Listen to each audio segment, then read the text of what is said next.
So you go back to the garden, and I always look at that piece, and people want to argue what the fruit was about and da-da-da. It was an abdication of responsibility, and it was a turning away from what God said, right? And so, but the part that caught me was, you know, God told Adam, do this, do that, right? Don't touch this, do this stuff, right?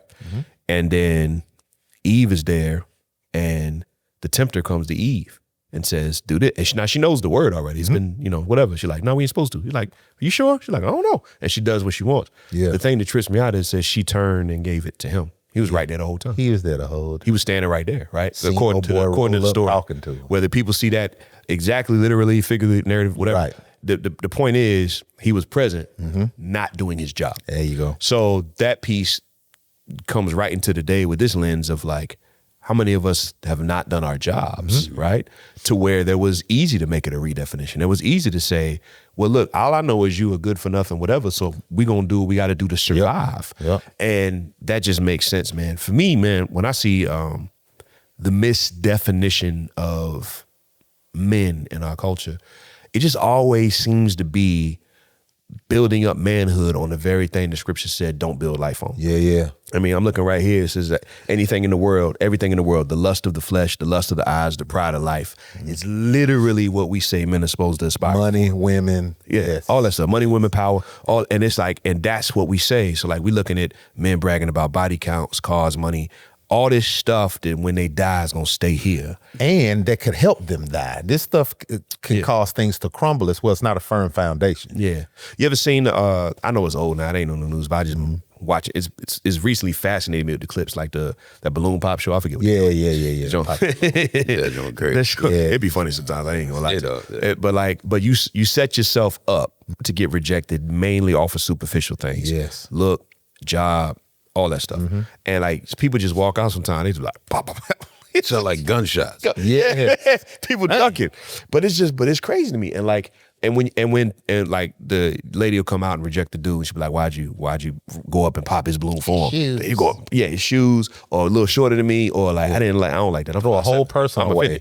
And then, but like the whole situation be like something really, really superficial on some like, I don't like your job or where you're going. Oh, you a truck driver. We're not gonna make it nowhere. But then he's like, no, I actually own the truck business. Like, oh, can I get your balloon back? I'm like, what is going? You know what I'm saying? It's all superficial foolishness.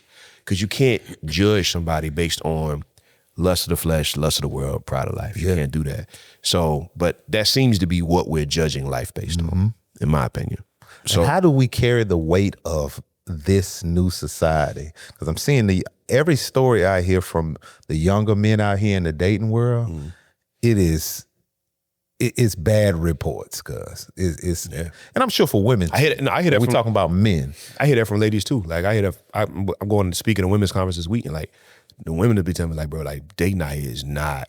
It's terrible. Like, what are you supposed to do? Yeah. And I'm just like, I don't know. You know what I mean? Because I'm married. I'm good. It's crazy, but it's like it makes me.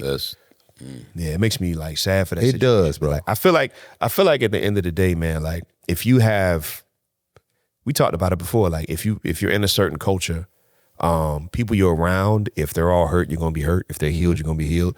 You gotta, I think the first step is to surround yourself with folks who are moving in the right direction, whether it's manhood, dating, whatever. And like find out like what circles are you in and what people are you around, because that's gonna be more the people I want to be in around, more the circles I want to be in. So like making sure that you're in the right spaces in the first place to grow and be around the right people is super important.